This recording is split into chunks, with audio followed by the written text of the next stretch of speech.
Right, so the Unite Union held its annual policy conference on Thursday, and as I discussed in another recent video, Unite General Secretary Sharon Graham had invited Labour leader Keir Starmer to speak at said event, causing outrage amongst Unite members disgusted at Starmer's incessant promise-breaking and failure to stand up for the ordinary working class for members from across the social spectrum as Unite count amongst its membership. A protest was, of course, organised to take place in the 2 hours preceding his arrival, despite Sharon Graham urging members to treat Starmer with respect. Nope, I wouldn't have followed that instruction either. We, as ordinary union members, fund the Labour Party. They need to earn our respect and our support, not the other way around. Anyway, Starmer turned up to the Brighton Centre, late, to little applause, and launched into his usual pro-business drone to a room full of the workers, apparently sending some to sleep and eliciting at least one woman to leave, standing up to leave early, and shouting at him, "It's not your party and you're a Tory, you lying scum," or words to that effect. So the protests against him showing up were not confined to just outside the Brighton Centre then, and so much for following the Unite executive instruction to sit down and shut up, whilst the Brill-creamed one bored delegates to tears, literally dozing off in some cases. Who can blame them, though? He's got all the charisma of a plasterboard offcut.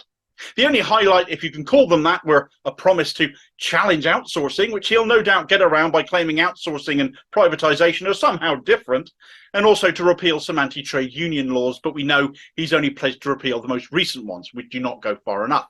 The 2016 laws, which introduced ballot thresholds, making it so much harder for unions to vote for strike action, along with the now ruled illegal agency worker laws, which permitted businesses to subvert striking workers by taking on agency staff to replace them, the High Court having binned this Tory notion just yesterday, and also the minimum service level bill, should it become law, which seems likely, which will force workers to ensure what is determined a safe level of service, despite the NHS working at already unsafe levels being one of the reasons they, for example, have been going on strike. Either way, you have to assume Starmer's word is worth something to believe that, and if you follow my channel and watch my content regularly, you'll know that I don't think it is. Anyway, questions got put to him whilst he was there as well on a range of subjects, and in true Red Tory style, he didn't answer any of them. He was challenged over renationalisation of energy, as the Unite Investigates team had worked out that it would indeed lower bills, but Starmer rejected it as a solution, claiming the opposite. Unite research shows that bills under a nationalised energy structure over the last year would have been £1,800 lower per household, but Starmer doesn't believe it. Whose funding do you want more of, Keith? Ours or the big energy companies? Who are you coming to bat for by saying that Unite Research is bunkum, essentially? I think we can surmise the answer to that, can't we? He was also asked about renationalisation of our steel industry. So many economic sectors rely on a supply of high-quality British steel as they do, not least our defence. The guy asking was a welder from Port Talbot, home of significant steel production in the UK, and he demanded no wishy-washy politicians' answers from him when he put this question to him. So he got an answer that covered Starmer denying that he was wishy-washy 3 times over, and nothing on steel renationalisation at all. So that was a no then. He then toddled off to little applause once again. Sharon Graham got her way, she got Keith there, she had once more bleated about putting him on notice, which is meaningless really when she's been saying it for months, trying to look tough to members whilst forcing them to listen to Starmer anyway. I'm with the sleepers. Silent protest, isn't it? Solidarity to you. Anyway, if Sharon Graham really wanted to put him on notice and really act like a union boss more interested in speaking up for her members rather than overseeing a sit-down and shut-up policy on delegates at their conference representing her members across the UK and Ireland, she might have thought to ask Starmer about her member Dawn McGuinness. Dawn was standing as the Labour candidate for the constituency of Bangor-Aberconwy, a new seat created as a result of Tory boundary changes ahead of the next election, comprising the entirety of Tory-held Aberconwy, together with bits of Tory-held Clwyd West and Plaid Cymru-held Arfon. She should have been automatically longlisted, as she had the endorsement of 2 affiliate trade unions in Unite and Unison, and her experience speaks for itself, having sitting on, as is known in time, on Labour's National Policy Forum, on the Welsh Standing Orders Committee, and was a former Senate candidate for Labour in 2021. 2/3 of the selection committee resigned in protest at her not getting longlisted. So why was she rejected? Well, surprise, surprise, she'd previously expressed support for Jeremy Corbyn. It's the wettest of excuses, because whatever your view of Corbyn, surely you can recognise a Labour member should support the Labour leader, whoever that is, at whatever moment in time. I couldn't support Starmer, it is why I left the Labour Party, but to use support for your predecessor as a reason to block candidacy is just ridiculous. It's a two-tier party under Starmer, those who supported Corbyn and those who didn't.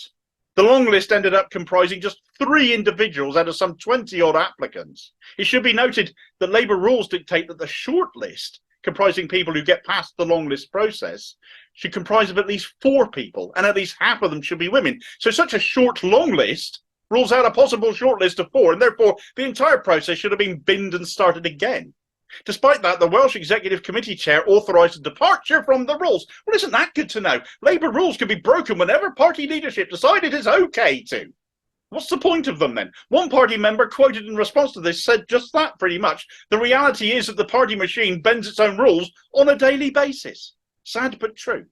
McGuinness' statement after this mess sums up how a lot of members will think about all of this. She said, I am extremely sorry to have learnt that Welsh Labour have taken the decision not to longlist me in the selection process for the new Bangor Aberconwy constituency. This is in spite of having the support of 2 affiliated unions, Unite and Unison. I do not believe that anyone has a right to be a Labour MP, but I do believe in the principle that members deserve both a fair chance to put themselves forward and a fair chance to select from a broad range of candidates. This decision gravely undermines that principle. Ordinarily, the support of even just 1 affiliated trade union would be enough to secure an automatic place on a long list. Instead, I have been blocked from the long list for wholly opaque reasons. In informing me of the decision, Welsh Labour have encouraged me to apply for other seats, implying that they view me as a suitable candidate, but just not for the place where I grew up and live. This demonstrates not just serious contempt for members, but for the electorate as well. Unfortunately, there is no appeals process by which I can appeal this decision, despite there being an appeals process in England. So needless to say, I am angry and disappointed that once again, the Labour Party has acted to stifle democracy amongst the local membership. Thanks to all those members who offered me support up to the point in this process. I appreciate it so much. Yours in solidarity, Dawn McGuinness. So how about it, Sharon? You're going to put Starmer on notice over how the party we as members fund, as Unite members, over how it is treating another of our members, our colleagues, regarding selection to stand for Parliament in the face of rampant rule-breaking of the party's own rules by the party itself and a clear-cut example of discrimination in the selection process? Or does your notice actually mean nothing at all? Are you on our side or his? Thanks for watching. I hope you found the video useful. Please do like, share and subscribe if you did. Meanwhile, here's a video recommendation to keep you here a little bit longer. The lengths Graham went to ensure Starmer was made as welcome as possible. And I'll hopefully see you on the next video. Cheers, folks.